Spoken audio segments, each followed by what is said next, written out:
The Fearless Curious Soul. Goldilocks Productions presents The Deep Reading, connecting you to your soul show.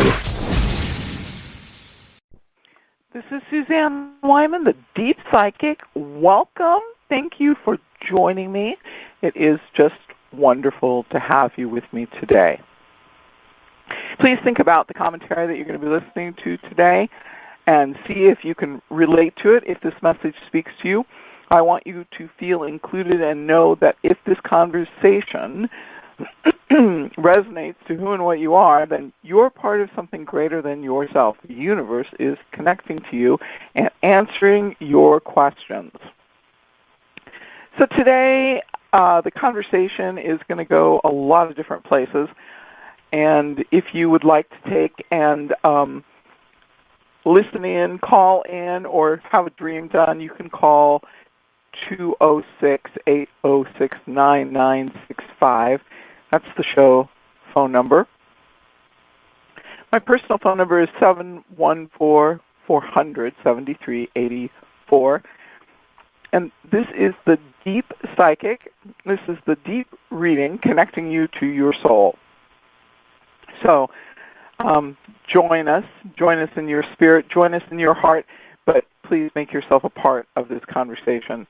I'm looking for my first caller today and see if that person has joined us yet. There's, Joy, is that you? It is me. Hello. How are you today? I'm doing all right. I'm doing okay. How about yourself? Okay. Good. Really good. Good. I don't know if we have the best connection going here. Your phone has kind of like maybe it's my phone, it has a little bit of static. Can you hear it? It is a little staticky. I can hear you, though. Okay. All right. Okay, really good. Did you want to ask me a question? I do. I'm looking for a little bit of insight. I've just recently left a position that I have for 23 years to start a new business, and I'm hoping to get some insight on that new business. Okay. What kind of business are you involved in, Joy? I am a personal coach and a mindfulness coach for screenwriters. Okay, so just you and I talking, it's just like we're just for a minute, we're going to imagine it's just us, but what would you say was the biggest challenge in working with screenwriters and helping them to understand mindfulness? What would you say was the greatest challenge? The greatest challenge is mindset, just trying to change people's minds from a mindset of lack to one of abundance, and trying to get them to train their mind to react to situations differently. Okay. So the first impression I got was that the writing industry is based on a person's ability to go far afield from what is truly what is just purely imagination. And imagination is in the human progress, it's the 11th point of progress. No, that's not right. It's the 6th point. And in the 6th point of the human progress, imagination can be completely unreal and non-existent, or it can be brought into reality. So as you imagine something in the spirit world, then it becomes a reality in the physical world. But the process of imagination requires that an individual truly let go of preconceived ideas and be free and just move with that energy. And I would just think, because I've been around creative people my entire existence, that some people want it to belong to a place, and when it goes to a place, then it becomes very limited. So I'm going to go to another question with you, and I'm going to ask you, have you designed a meditation, such as telling a person, well, you go into your mind's eye. When you go into your mind's eye, you open up a chest, and inside of the chest you put in ideas, and these ideas support you. And any time that you need an idea, you can go to this box and open it up and take out an idea, and it will refresh you and lead you to the next idea. Okay. That's very good. Yes, I love it. It's a simple idea, but what it does is it takes and it teaches a person that really they have all of the information inside of themselves. So, but it's a tangible exercise to connect them to it. So, in your own personal experience, because you write also, isn't that true? That's correct. Yep, I am a writer. Okay. So, I would think, because out of all the creative areas of artistry, facing the blank page is, it's just painful. It's just absolutely painful to face the blank page. My husband's an artist. He's a visual artist. He does watercolor. He does oil paints. He's very rapid. So he's one of these people that walks into a wedding, sits down, sets up his easel, and 4 hours later there's a complete painting of the wedding. And so, and I've worked with him and, been in a relationship with him for a really long time. So I've never seen anybody move so fast. But the difference with a canvas, which is the blank sheet again, is that as soon as you put a mark on it, you have begun. And how many pieces have we seen in history? I went to Italy a few years ago, and I saw Leonardo da Vinci's painting in Florence. And the thing of it was that it was more powerful to see it unfinished than it was to see it finished, because I actually got a piece of insight into how his mind works. But writing is not like that. If it's not finished, it's nothing. Right. So one word doesn't complete the project. No. So I think one of the other things is that you have to give people this guidance to understand that they can complete it, and that I think sometimes people already know how they want it to end, and they get so caught up in the characters that they find themselves dragged down a lane, and then they don't have any way to conclude it. Right. They kind of get lost. Right.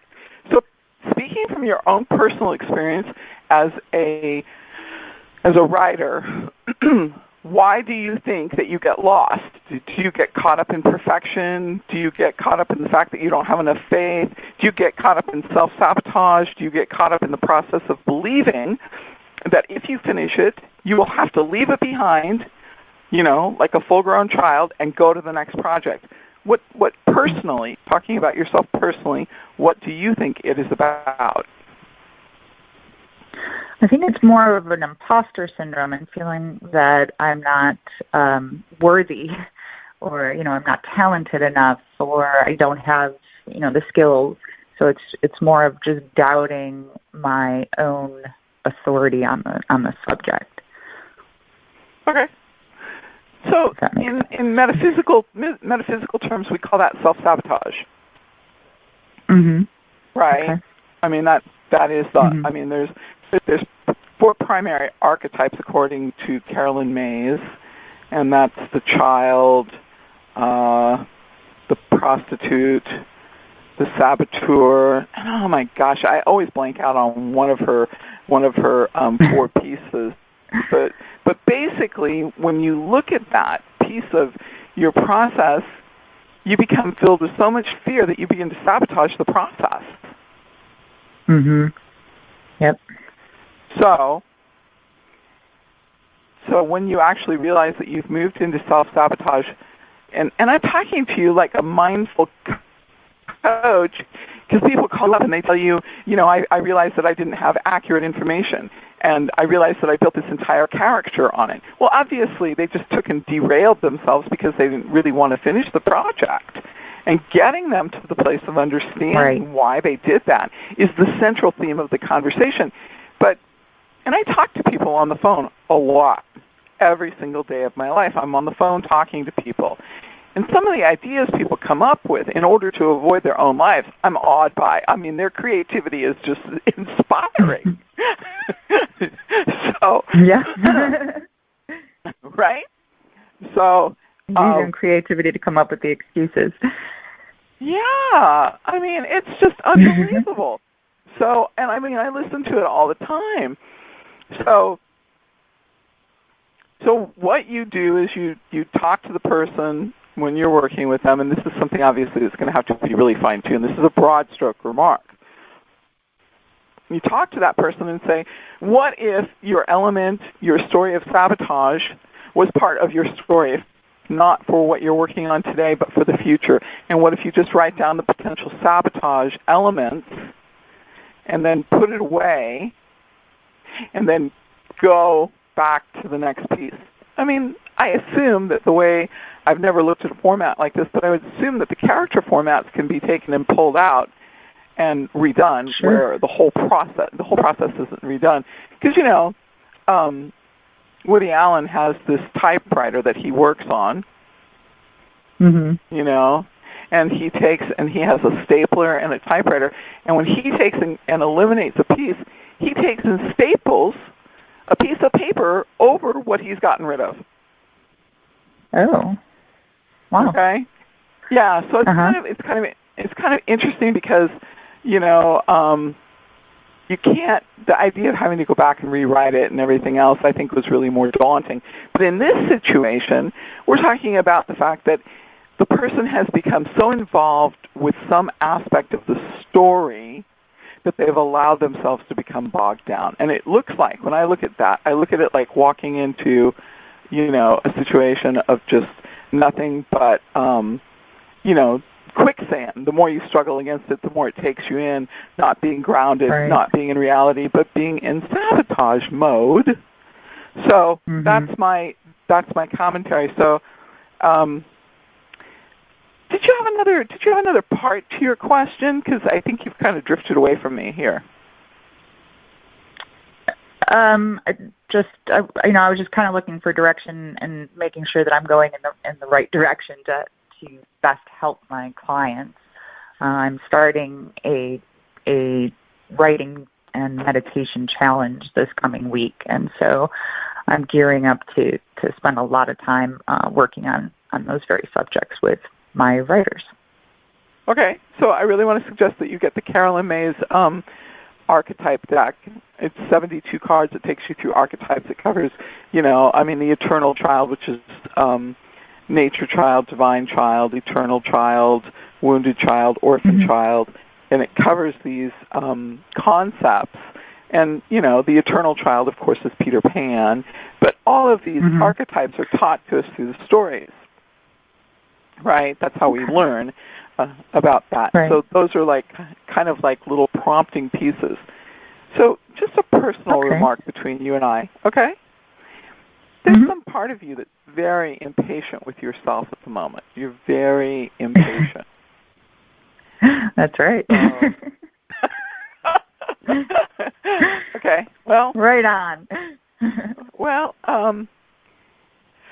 you know, impatience, they say, has an aspect of fear, because if you're trying to push or rush your way through it, it's because you don't trust the process to unfold. That makes sense. Okay? Okay. So, yeah, but are you on the right path? Yes. By the time we get to June, you're going to get, you know, some of the solid feedback, answers, checks, contracts that you need. June. The next thing is that oh, good. And then the next thing is that I think you need to take and you have a four-way balance in your process. You have it divided into four pieces. But I think that I'd really like to see you spend some time working on a dream board, putting up a vision board, and working on that part of the project. Oh, that's a great idea. I can do that. So, okay, really good. Thank you so much. Thank you. You're welcome to call. You're welcome. You're welcome to call me anytime. That's wonderful. Thank you so much, Suzanne. You're very welcome. Thank you. Okay. Well, great conversation. I'm trying to take and cover a diverse audience today, and I'm trying to put it together differently. I'm trying to put it together in such a way that I reach more people, I carry more interests, and that as you listen to this, you find how you relate to each person, even if it isn't exactly your story. It gives you greater understanding. So I'm ready for my next caller. Let's see if we have my next caller available to join me. And hi, Suzanne. Emily, how are you? I'm good. How are you? Really good. Really, really good. So I always love talking to you, so I'm excited. Well, thank you very much. That's very, very kind of you. First of all, you're incredibly smart, incredibly talented. You have an entire world in front of you today, and I was kind of hoping. My daughter says I'm going to have to rename my show after you share with us, but I'm not renaming my show. Why did you say that? Because I brought different people on to talk about their journey to Africa, but your journey to Africa is so different. Really? Okay, so you're planning on getting your doctorate in what area? So it would be in pharmacology is the program I'm looking at going into, but eventually focusing on like neuro aspects of it, so neuropharmacology, and then beyond that, just neuroscience as well. Excellent. What an incredibly brilliant mind. Really, really nice. So, thank you. Yeah. So not talking about like the some of the reasons that led you to go to Africa, but can you share your story of what happened in Africa? You went there as part of the Peace Corps, is that right? Yes. Okay, just talk about it for just 5 minutes, 3 minutes, I guess. 3 minutes. Yeah. Yeah, so I joined the Peace Corps, and I went as a health volunteer, so I was doing HIV work in the rural villages. And I was really excited and looking forward to it because my best friend had passed away the year before, and so it was kind of like I just needed time to reflect and figure out who I was, and it aligned with what I wanted to do because it was still in the health field, but it would give me 2 years to just kind of serve a different community, to learn, to travel. I had never been out of the country before. And I got all of those things. I came back with an unbelievable perspective change and gratitude and compassion that I've never experienced before. But what I didn't realize before going was my own personal, demons that were inside. And it took me being alone and isolated and being with people of a different culture, different world, to kind of bring these out and bring them to the surface. And I started to realize a lot of bad habits that I had formed while I was here in the U.S., from childhood to early adult life. And I struggled when I was there because it really brought to the forefront my depression, my unworthiness, or my belief of unworthiness, my belief of lack of love for myself, and I really saw where the way your behaviors when you're here in the U.S. can kind of get drowned out by a lot of the the people you surround yourself with, or the day-to-day interactions you have, social media and things like that. But when you're isolated and you have these bad behaviors, you really are just one with your behavior. And I started to reflect, why am I behaving like this? Why am I thinking like this? Why do I feel like this? And I only continued to cover up the questions with, alcohol was really big out there. Everyone drinks, and so I kind of just partaked in it and, drank as well, and just got even more lost in myself, that it kind of led me to my return home, which also kind of was a domino effect into like a rebirth of myself and kind of a homecoming to myself and like learning about the reasons I was behaving in certain ways or my beliefs about myself, and trying to redefine all of that and redefine my life essentially. So it was really eye-opening, not only in the sense of getting an understanding of how the rest of the world operates, but also an understanding of how I operated.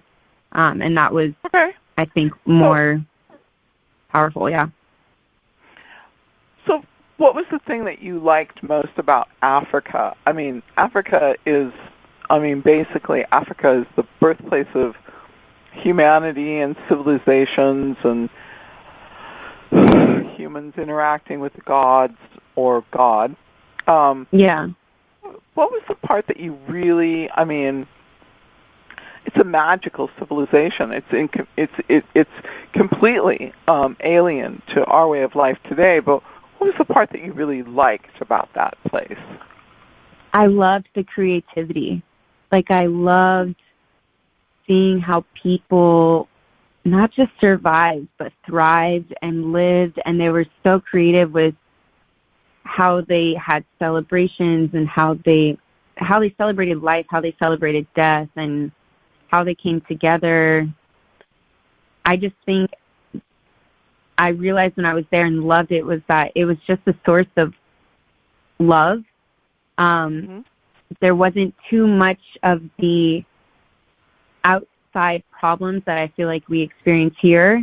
It was just kind of like the problems were if you didn't greet somebody. That was a huge problem. Like, it was really important to connect with people, and I loved that. I loved that you can be playing music, and if you didn't dance, it was kind of weird. Like, people just enjoyed being alive. They enjoyed running and dancing and laughing, and man, they could laugh about anything. It was the best, and to the point sometimes I couldn't even understand, like, why is this funny, But they just found life in everything.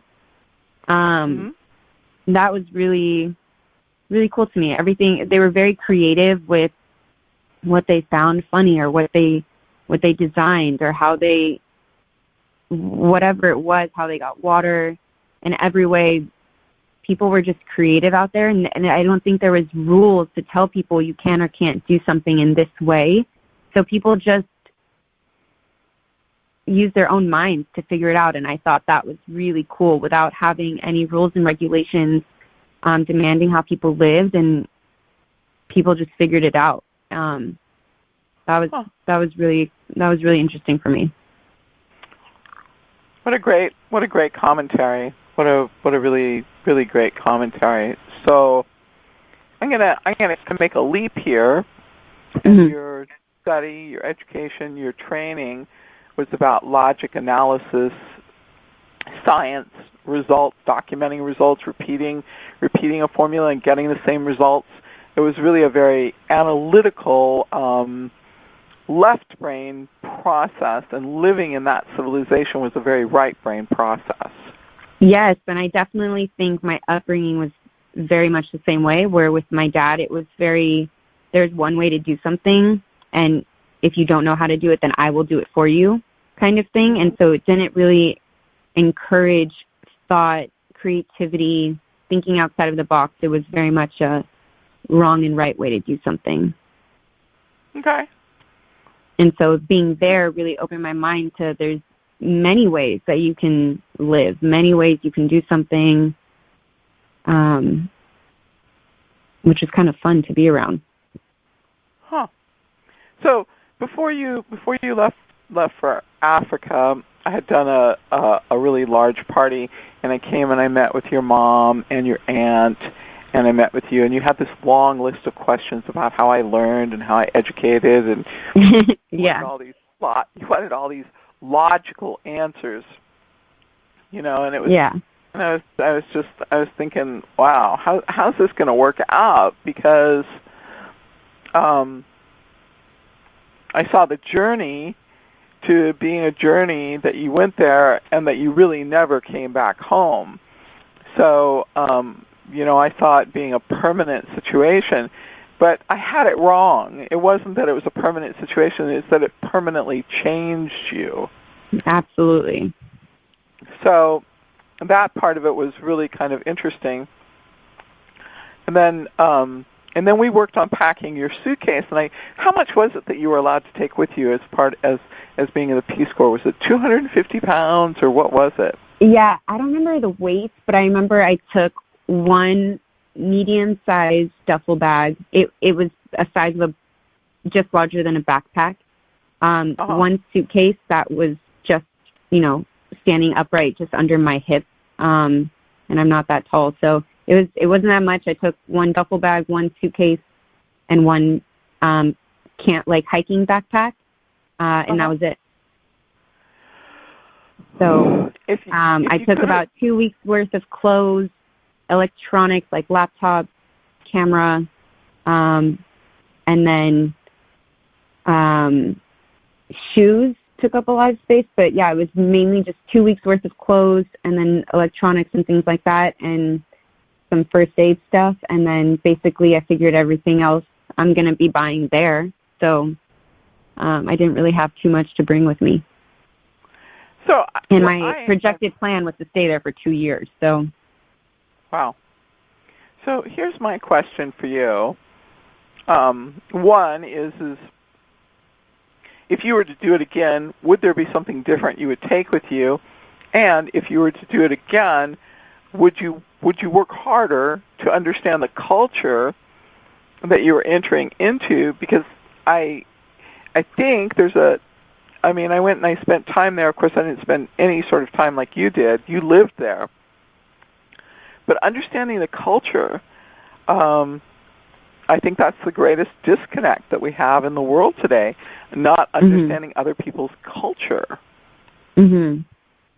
So, yeah, if you were to do it different today, this is an analysis process, so I don't want to go here, but my feeling about it is that you went there and you thought that, your way of handling things was the right way. And now in retrospect, you're looking at that again. What's your biggest takeaway? Yeah, I've actually had a lot of reflection on that because when I was there in the moment, I felt like I was doing my best to understand and be a part of it all. And looking back, I definitely realized I would do a lot of things differently. But I think I was my own problem. Like I stood in the way of myself. Whereas I had an understanding of the culture, but I didn't participate really because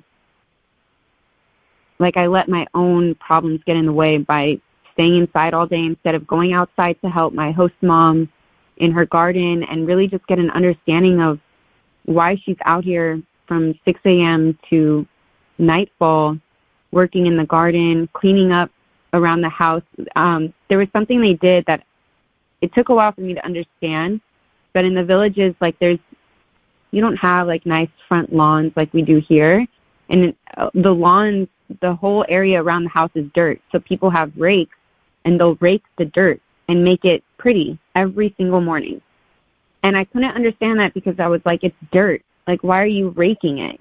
People are just going to walk on it. The wind's going to blow. But it's this idea of having whatever it is that you have, making it nice and neat and feeling good about your surrounding area. And I do wish, looking back, I took the time to just really not just understand, because, yeah, I understand now why they do it as well. I get the point. But I wish, looking back, I took the time to participate and actually become a part of it. But I don't think that could have happened in the state that I was in because I was so deeply depressed and my depression had surfaced so much that there were days where I literally couldn't even leave my room, and I didn't want to talk to people like my host family or friends in the village. And when I did, it was to go out and things like that. So there's definitely, I would work a lot harder to not just understand, but to participate in the culture. But it definitely is, it's challenging. There's just a lot of challenges where, I would say I would do a lot of things differently. And then I remember specifically calling people back home and telling them how hard it was, that before I went, I knew that it was going to be challenging, but to go through the motions of it all is so different. It's really, really different. It's really hard to be different out there too, and to have everything you do watched and criticized. But I definitely think, looking back, I would have worked harder to participate in understanding the culture better than just hearing it and talking about it, but to actually like help out and be a part of the family and things like that. I don't think I did a good job about that.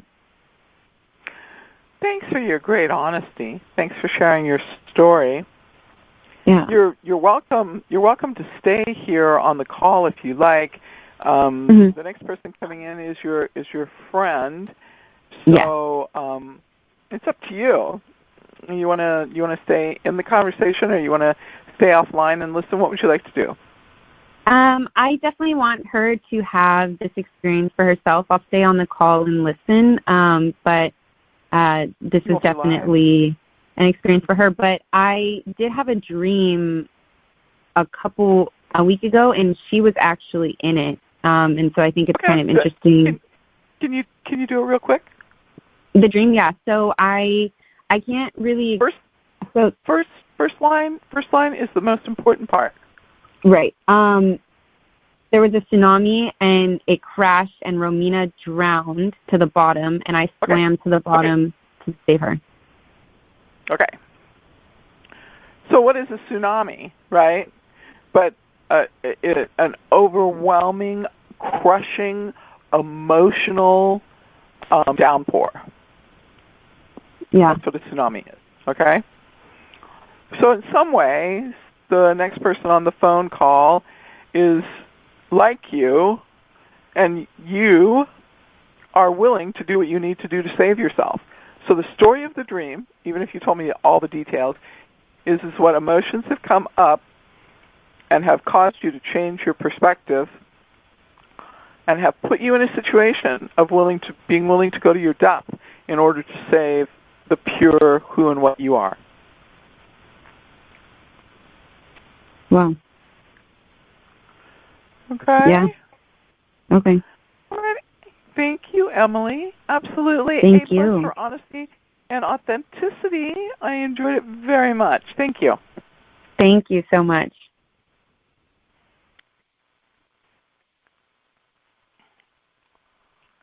What a great conversation. Every time I listen to a story about Africa, I fall in love with Africa all over again. What an amazing story. So I'm ready to kind of an interesting, unusual introduction to our next guest, but I'm all set. So hi, this is Romina. Hi, Romina. How are you? I'm good. How are you? Really good. So Emily tells me you've never done this before. I haven't, no, first time, so I'm very excited, and she's told me a lot of great stuff about you, so I feel very fortunate to be speaking with you today. Okay, great. Only thing I really need you to do is to not think about what you're saying to me or what you're hearing, or if you can remember it, because afterwards the show's archived and you can listen to it at your leisure and re-listen to it as many times as you need to. Perfect. Okay. So there's kind of an interesting intro, because I know as the result of listening to Emily's dream that your life story is very similar to her story, because she sees you as being like her.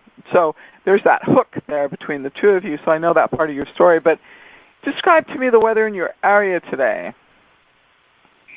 The weather in my area is pretty rainy, a little cloudy. You meant like legitimate weather, right? Yeah, like, how's the weather today? That kind of polite thing that we do with people. Yeah. Yeah, absolutely. Yeah, the weather is not that great. It's not horrible. It's actually stopped raining. I just looked outside, but pretty gloomy, a little cloudy. Not the best for Orange County. Okay. So interesting. First thing I pick up about you is that you came from a family that placed a great deal of priority on education, training, and finding placement in the world.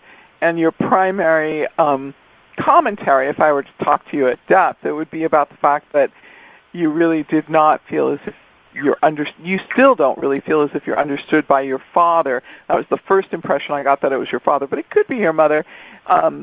Feel as if you were raised in a household where, basically there was an authority figure. There really wasn't any discussion. That was the way things were done. And you place a great deal of emphasis on education, training, and finding your place in the world. And I think one of your fears, so to speak, is that you would get involved in the wrong sort of relationship for yourself, and it would take you off track from achieving your goal.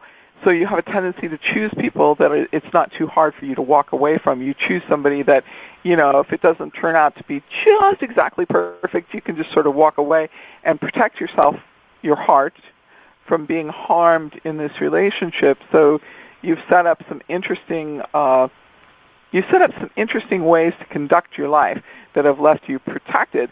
But something has happened recently that is challenging you to look at the emotional side of how you've lived your life and what you want in your life. And so you're working hard now to make some changes. Yeah, pretty spot on, I'd say. Okay. So can you talk about any part of that? I gave you a lot of material. Talk about one piece of that, please. Yeah, absolutely. You're right in the sense of I set very clear-cut boundaries. So I tend to keep my distance from people. But it's okay. Wow, I'm sorry for getting emotional, but no, it's good to get emotional and let it out. It's okay. Recently, I've gone through a very bad breakup of about 5 years.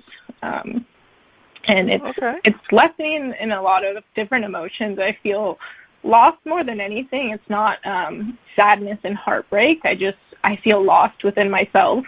Okay. Primarily because I feel I'm realizing I have a lot of unresolved resentment for the years this relationship has taken place, and places where I should have held my ground or acted differently. So I think in a lot of ways it's not even resentment towards the other person, it's resentment towards myself and the situations I've placed my life in, or priorities that I chose. So I just feel... I'm sorry? I'm going to interrupt you. So here's what's going on. I'm gonna cut right to the chase, because that's what I do.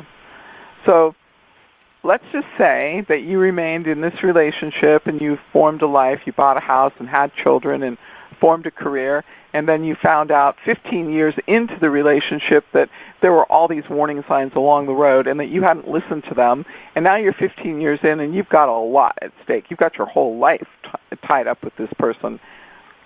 How do you feel? I mean, how do you really, really feel? I mean... Oh, at that point, devastated, which is why it's been about 6 months since the breakup, and I would argue that the first couple of months were actually easier, because that's what I sensed. I felt like a weight had been lifted, and I felt very grateful, and I felt gratitude, because it was like, I'm not married, I'm not tied to this person, I don't have children, I don't have the house, I don't have the mortgage, that stuff. So I definitely find a lot of sense of gratitude in that, but more so than just anything about the person. I feel lost in my everyday life today. Okay, so I'm going to tell you something. It feels really painful and it feels really difficult, but it's a good thing that you're not holding on and living your life for this other person anymore. The reason that you're so lost is because you ended up in a codependent dynamic with this individual where you surrendered what was important, valuable, and what was in your heart in order to try and please this other person. And in the end, what happened was that this person was unable to connect deeply with you and honor their commitment to you. So the agony you're experiencing, and it is agony, it's a type of madness to have your heart broken this way, is from the feeling of having surrendered yourself to such an extreme.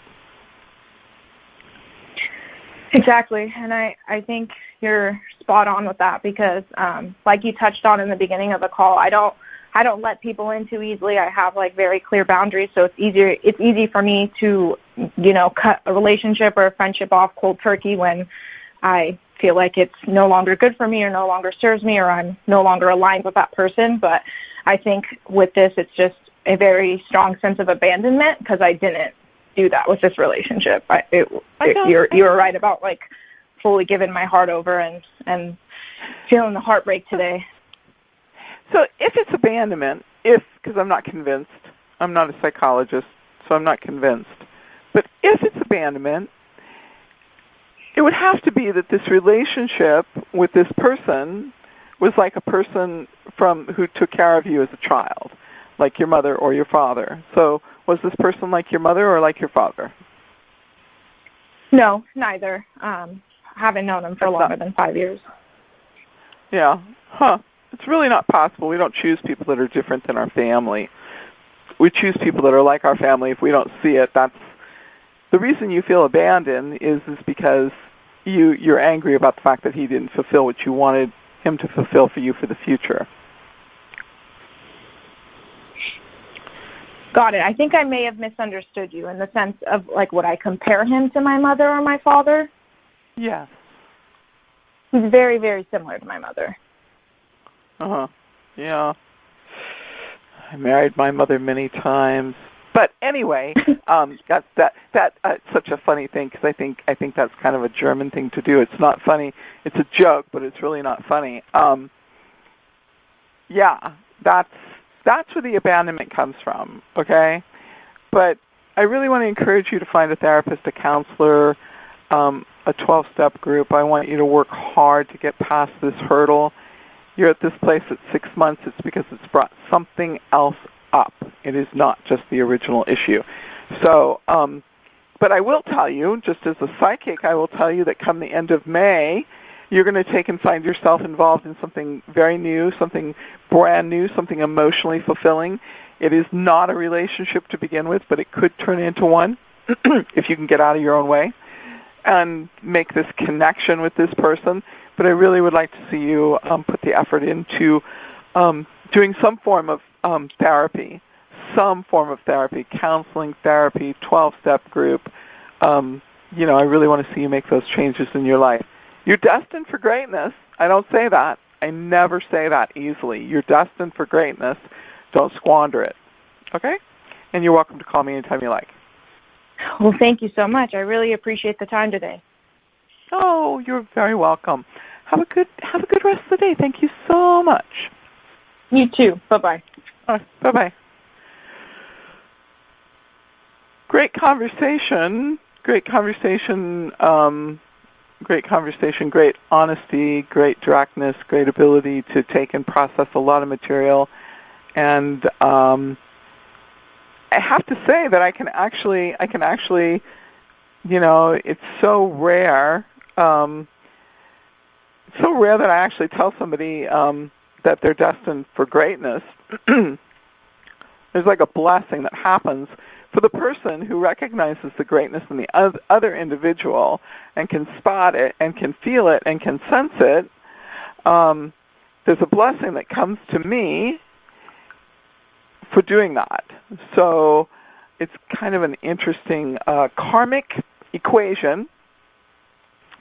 So I'm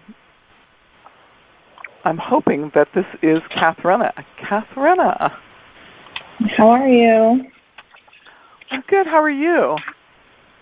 Good. Happy spring equinox. Oh, yes!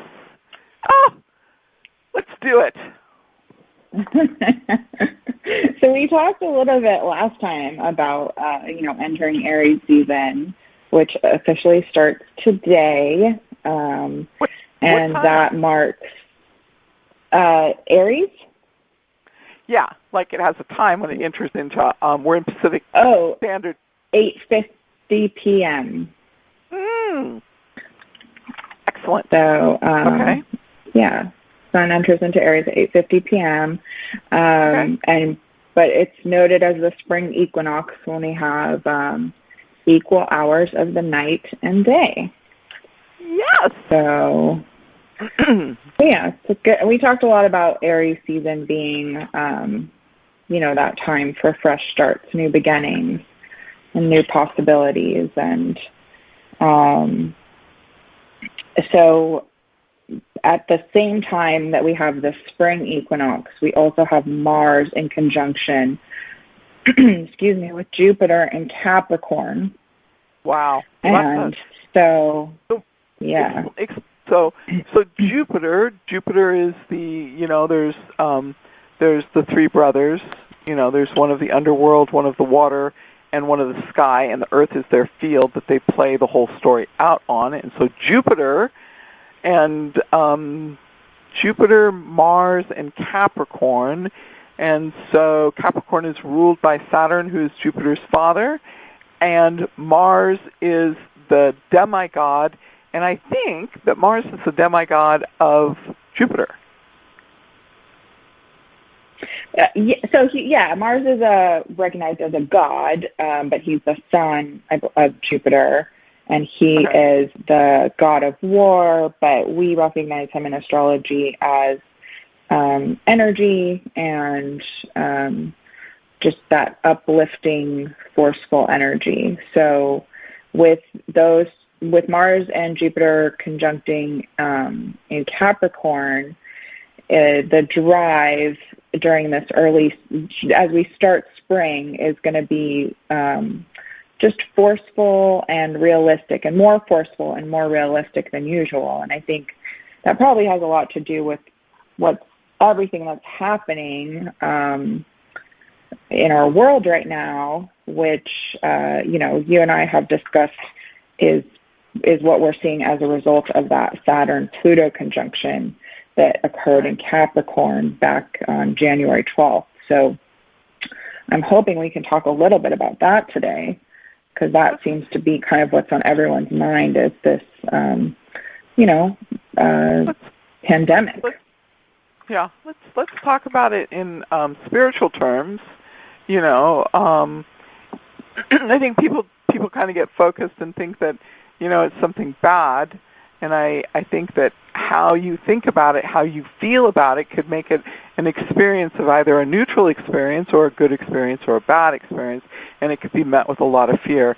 I recommend safety. I recommend caution. I recommend, checking in on the news once a day. But I think that what's happened here in this situation is that the worst of the process occurred during retrograde, and the miscommunication changed the focus of what was really important, and people, misunderstood what they needed to do to protect themselves.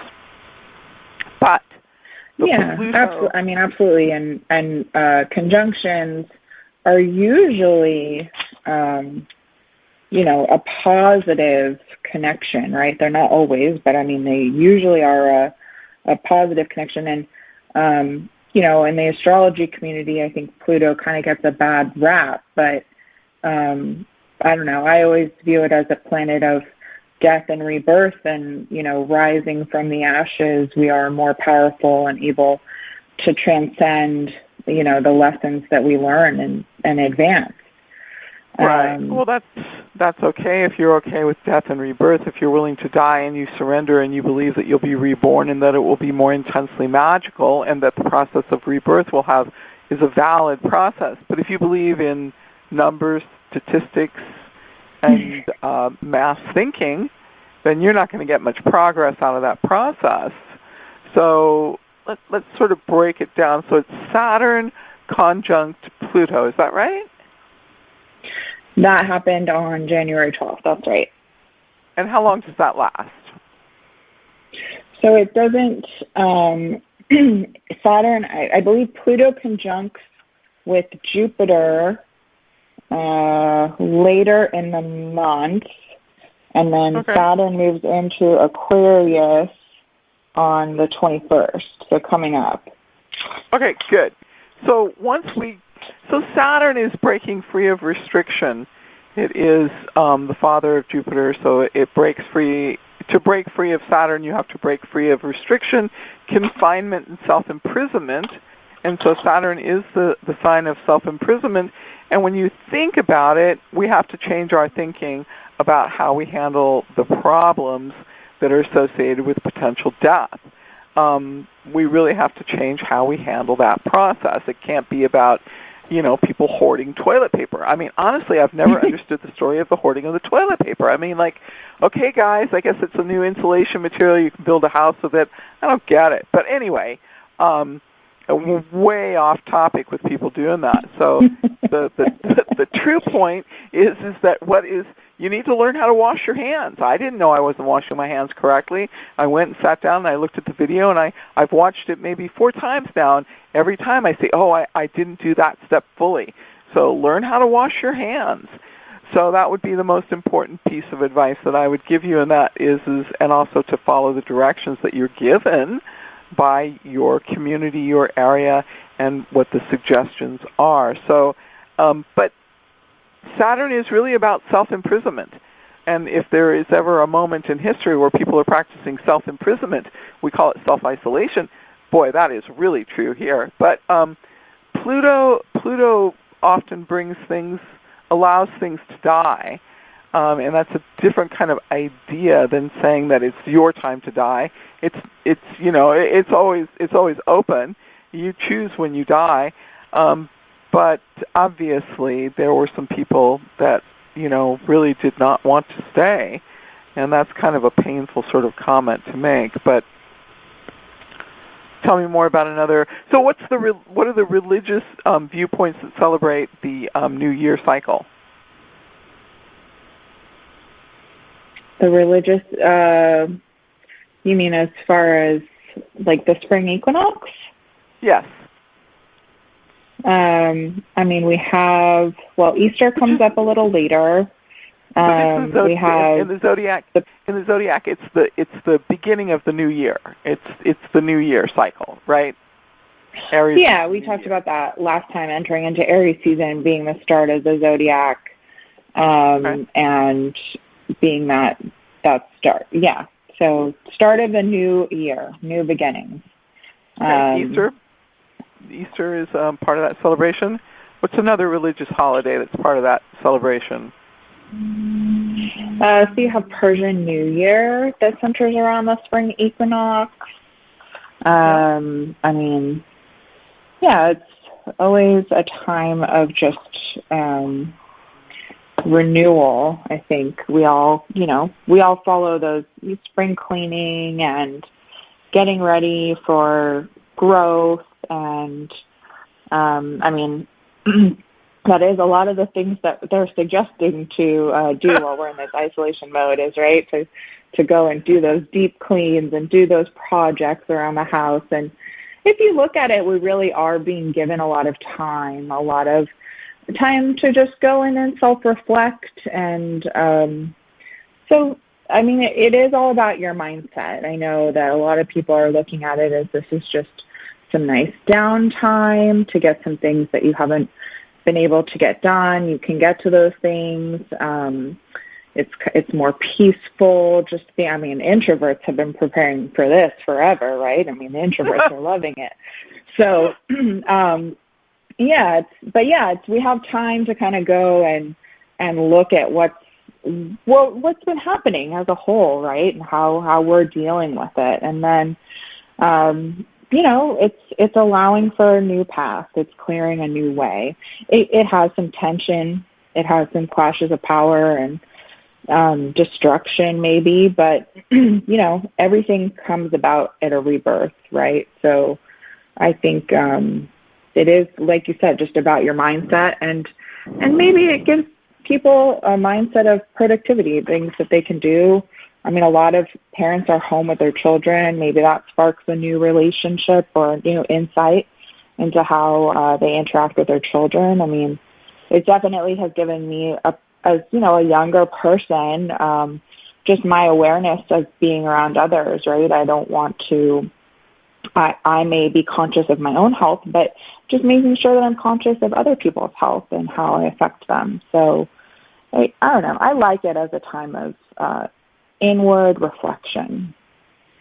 Okay. I'm going to set aside the pandemic conversation. I think it's a good piece of insight. Okay, so what happened? So Pluto and Jupiter go into conjunction on the 29th of March. So what? Yeah. So Pluto and Jupiter are brothers. Okay, so Pluto is the ruler of the underworld, and Greek term is Hades, Roman term is Pluto, and so whenever we see the brothers join up, we see it to be more powerful because they come from the same mother and father. They basically are two gods. One of them rules the sky, the other one rules the underworld. So tell me which direction the conjunct goes. Does the conjunct go Pluto to Jupiter, or does it go Jupiter to Pluto? I do not have that. I think it goes Pluto into Jupiter. Okay.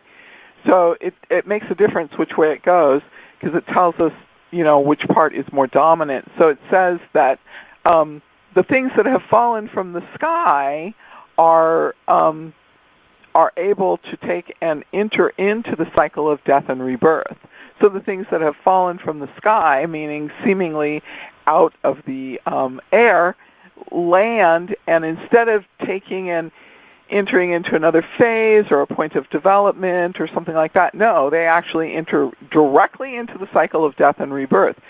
So in my interpretation of that process is that if there's anybody who went through this process of going through the pandemic and was really still undecided about the process, or they had long-lasting health conditions, they possibly could continue on the path of death and rebirth as the result after this point in time. So how long does that cycle go on for? Let's see. I think it goes until June. Jupiter will form. You know what? I didn't pull up all my information on that Pluto-Jupiter conjunction, so I don't want to give anyone listening any misinformation and try to guess at it. Okay, that's fine. So let's talk about that next time, because it does happen on the 29th, and your next show will happen before that, so we can talk about that. Okay, good. So Pluto, underworld, Jupiter in the sky. So, there's still a part of this process that concludes. What does that speak of for us as people? It speaks of us being willing to take and understand that our prayers are answered. We may not necessarily see that our prayers are answered because it looks like it's created difficulty, but God never says no. God always says yes. And when we ask for our prayers to be answered, the answer we get might mean that we have more work to do. We have to let go of something. Something within us has to be willing to die in order to be reborn. I kind of have a different astrology feature, and that I'm really comfortable with death and rebirth, seeing parts of myself die and seeing how they're reborn. Not everybody's that comfortable. Yeah, it's difficult. Change is always difficult, right? But that's all it is. Essentially, is change. But we're at the spring equinox today, so it's a good time for change and new beginnings and just this new. I always like springtime and new growth and the new babies and all of that. So, yeah. Fabulous. We're down to the very end here. So I'm Katharina. Thanks for the great astrology. Absolutely fabulous. Thank you. Good in-depth view of it. Call-in number is 206-806-9965. My personal number is 714-400-7384. And this has been a conversation with the deep psychic, and we're doing the deep reading, and we are connecting you to your soul. Join us next time. It has been a really great show, exciting, interesting, emotional, and definitely very challenging. Have a great day. Thank you so much. Become a Goldilocks Productions VIP patron. Receive exclusive access to live stream special and other epic perks. Join the Goldilocks Productions VIP community today.